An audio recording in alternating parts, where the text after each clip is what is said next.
Insulina injekzioa.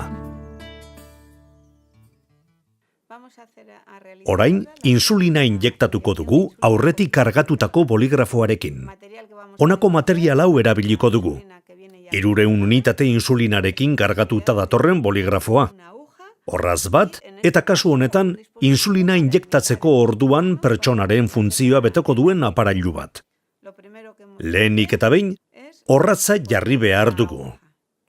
Mihiak kenduko dugu, boligrafoaren erdian sartu, biribildu, eta orratzaren babesgarriak kenduko ditugu. Ondoren, boligrafoa purgatuko dugu. Horretarako, 2 unitate insulina erabiliko ditugu. Eta orratza, gora begira dugula, haizea botako dugu. Haizea beti gora joaten baita. Indarra egin eta ekintza hori behin da berriz egingo dugu behar den aldi guztietan. Insulina tanta batzuk ateratzen direla ikusi arte. Hori egin ondoren, injektatu behar dugun kantitatea dosifikatuko dugu. Horretarako, alde honi buelta eman eta dosi egokia programatuko dugu. Hori eginda gero, insulina injektatuko dugu. Hasteko, insulina injektatuko dugun eremuan atximur egingo dugu, geroxiago hitz egingo dugu eremuei buruz. Gero, orratza injekzio eremuan perpendikularki sartuko dugu. Eta azkenik, enboloa sakatu eta zanpatzen joango gara, dosi guztia jartzea lortu arte, orratza zeron geratzen dela ziurtatu arte, hain zuzen ere.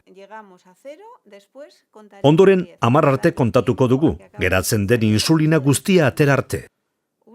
1, 2, 3, 4, 5, 6, 7, 8, 9 eta 10. Ondoren, orratza kenduko dugu. Orratza boligrafotik kenduko dugu eta objektu ziztatzaileen edukiontzira botako dugu. Boligrafoa tapatuko dugu eta giro temperaturan mantenduko dugu, 30 gradutik bera. Izan ere, baldintza hoietan ondo mantenduko da 28 egunez gehienez ere. Ez dugu ahaztu behar, insulina medikazioa dela eta beraz farmazietan jasotzen dela. Injekzio teknika ikusi ondoren, insulina injektatzeko eremuari buruz hitz egingo dugu. Gorputzeko hainbat eremutan injektatzen da. Hori jakitea garrantzitsua da, konplikazioak ekidin baititzakegu. Eremuak aztertuko ditugu. Gorputza, goitik bera begiratuz, besoak, abdomena, gluteoak eta hankak ditugu. Insulina hankaren aurreko eta kanpoko aldean injektatuko dugu, inoiz ez barrualdean. Marrazkian ikus dezakegu eremu hoietako bakoitza lauki batean sartuta dagoela. Izan ere, eremuak txandatu eta injekzio eremua aldatuz joateaz gain, injekzio puntua ere aldatu behar da.